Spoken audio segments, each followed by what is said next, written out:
Students, today I discuss our topic for maximum and minimum. Maximum and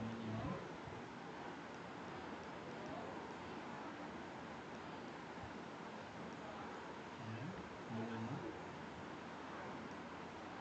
Our topic is Lagrange method, Lagrange multiplier, Lagrange method of undetermined multiplier. Lagrange method for undetermined multiplier.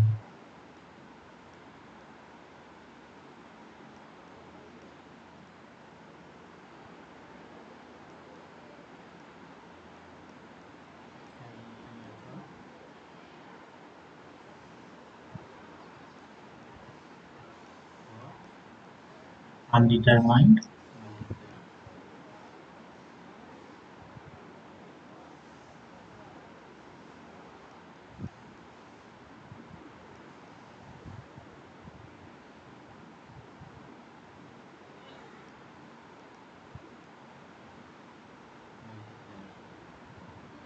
What is what it is?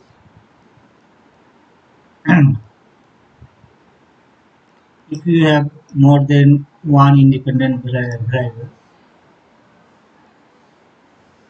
one independent variables or in a implicit function, then how Lagrange method can be used to determine undetermined multiplier, and then we can clear that the function is takes value maximum or minimum at a certain point. So this is the Lagrange method I described. And before we start, I of course appeal to all of this to subscribe this channel. Write the like and of course share it with friends and comment me if you exercise. Let's start this topic. We'll take a function with u is equal to if there are n variables x1, x2, xn.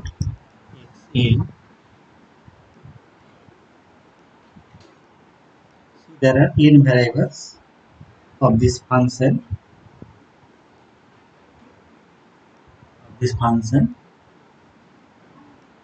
N variables. So these functions we connected with n linear equations, like these are connected with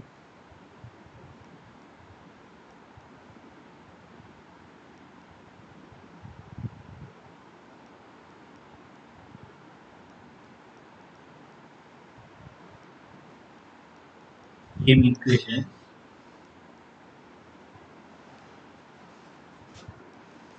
These are given g1,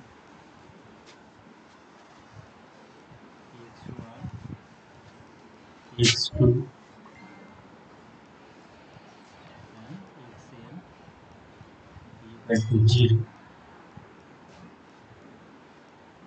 g2, x1, x2, xn is equal to 0, and so on up to m functions.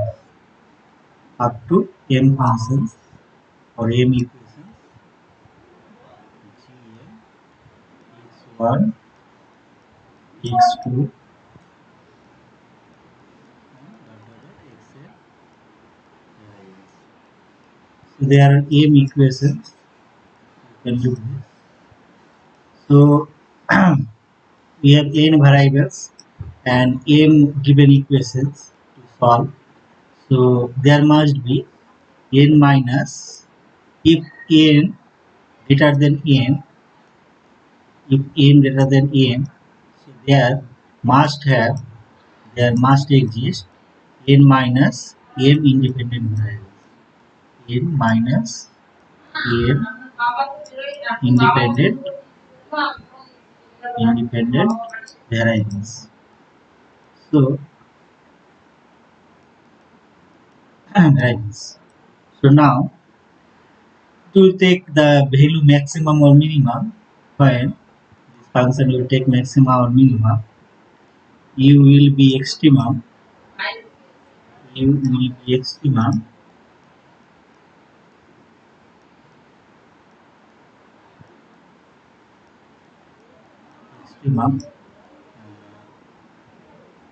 maximum or minimum by test, by using our test.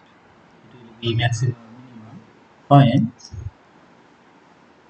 we have a condition that first derivative of u, first derivative of u is equal to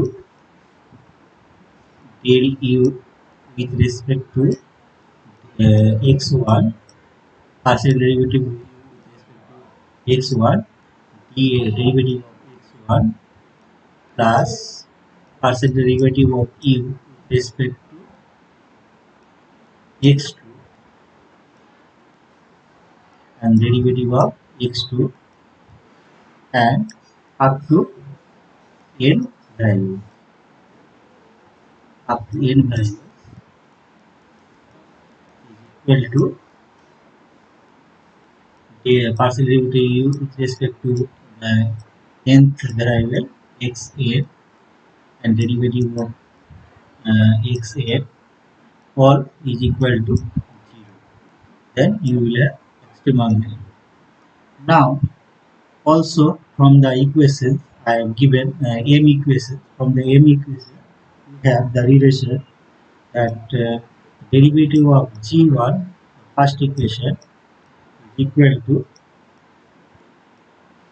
partial derivative of g1 with respect to x1, similarly and derivative of dx1,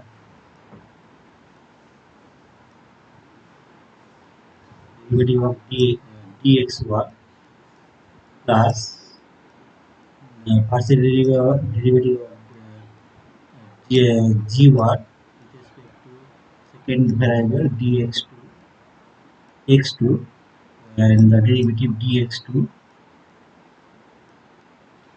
and the last partial derivative of g with respect to the last variable g1 with respect to the last variable xn and derivative of xn is equal to 0.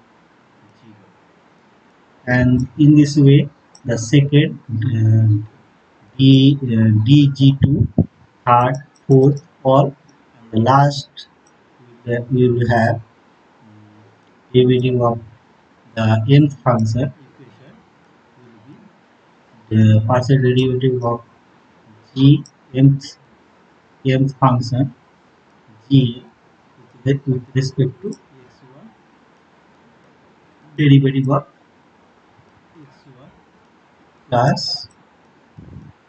del partial derivative of gn function nth equation with respect to x2 and derivative of x2 and the last partial differentiation of gf with respect to variable xn and the derivative of xn is equal to 0. So these you can find out through the equations given and equation given.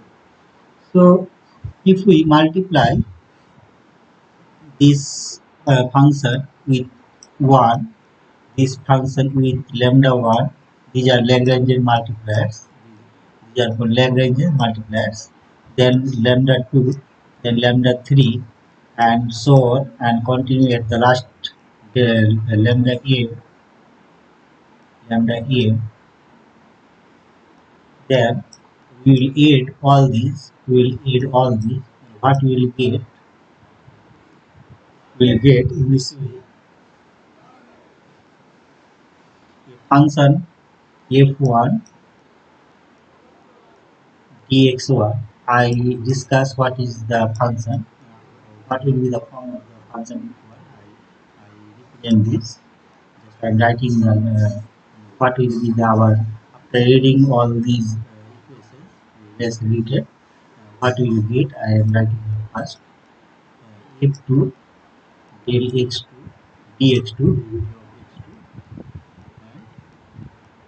dot dot fn dx. So this is equal to 0, where will represent f the capital F functions like fk will be equal to del u partial derivative u with respect to x1 plus lambda 1 as we have multiplied the length is multiplied with the first equation of m equation del g1 by with respect to del x1. Sorry, this will be xk because we are taking k functions, k number of functions if so all will be with respect to the variable xk plus in this way this will be lambda a del g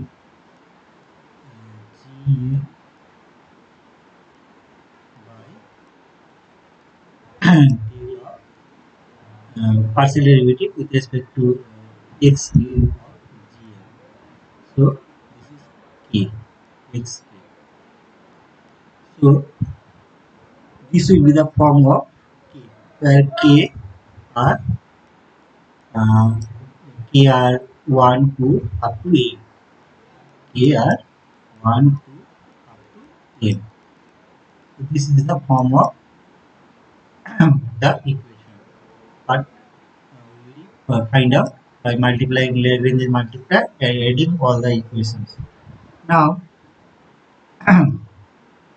if we will take these multipliers, Lagrange multipliers lambda I, where I belongs to 1 to n, I from 1 to n. So here, Lagrange multipliers, if we will take in such a way, these are constants, so we will take these values, the values of lambda in such a way that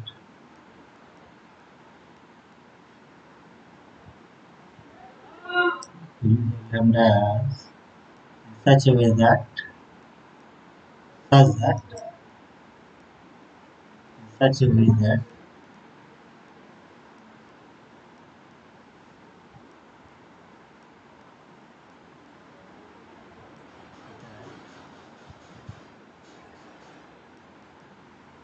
all these f1, so there are a up to m Lagrange multipliers, so we can take up to m up to m the functions f1 up to m, the function f1 f2 up to fm is equal to 0. F1 in such a way we will take the Lagrange multipliers, the values of Lagrange multipliers, that f1 is equal to 0, f2 is equal to 0 and fm is equal to 0. So these are dependent on Lagrange multipliers, so we can take in this way. But the other variables, other remaining variables are f n minus m variables. There are still remaining n minus m variables, or n minus m remaining n minus m functions, f functions, n minus m functions. So what we can do this with these functions, so we can we have one choice that we have taken n minus m variables independent. N minus m variables independent when we define all the functions at the start. At the start. So n minus m variables are independent. So we use this here. So we take for the rest of the function independent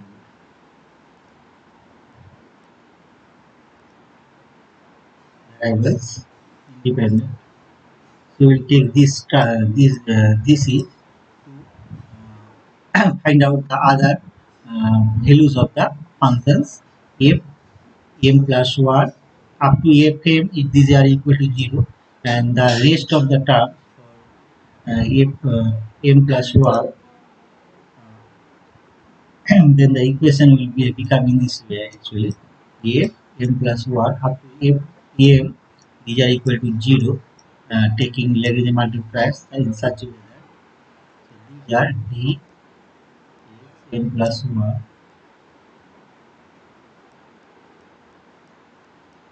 plus f m plus d x m plus 2,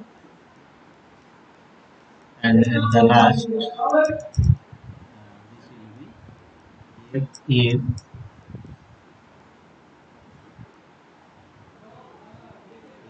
m f d derivative of nth variable x m is equal to 0.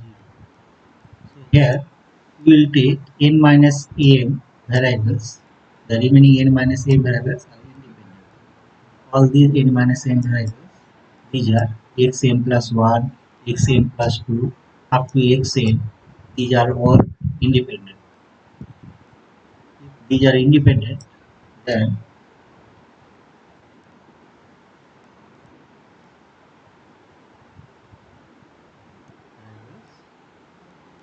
are independent. If these are independent, then um, the constant terms, the coefficients must be equal to 0.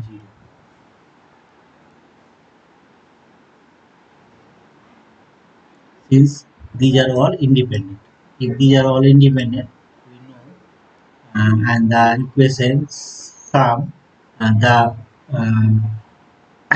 the left hand side is equal to 0, all the coefficients must be equal to 0. You know the definition of independent independent vectors or independent variables. If we use this, then taking all these independent variables, we have f m plus 1 is equal to 0, and so on. The last fn all are equal to 0. So now we have many equations to solve to find out the Lagrange equation. First, we are given that G1 at the start we are given that G1, G2, and up to Gm all are equal to 0. These are the given equation, and also we have found out that F1, F2, and up to Fn all are equal to 0. So through these equations, we can very easily find out the values of Lagrange multipliers. And if we find out the Lagrange multipliers, then also we will find out the values of x1, the variables x1, x2, and up to xn. All the variables value we can find out. If we find out all the variables value, then we can very easily check out that at this point the functions u will be maximum or minimum. It will be max or maximum. So this is the Lagrange method to determine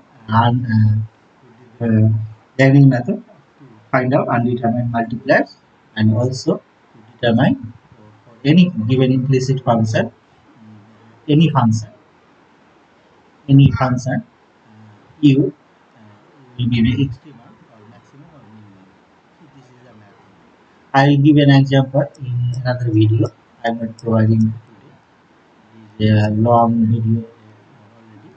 So let's keep watching, and of course if you like, then like this video and share it with your friends, and keep watching. I must upload a video on this topic, with an example. So thanks for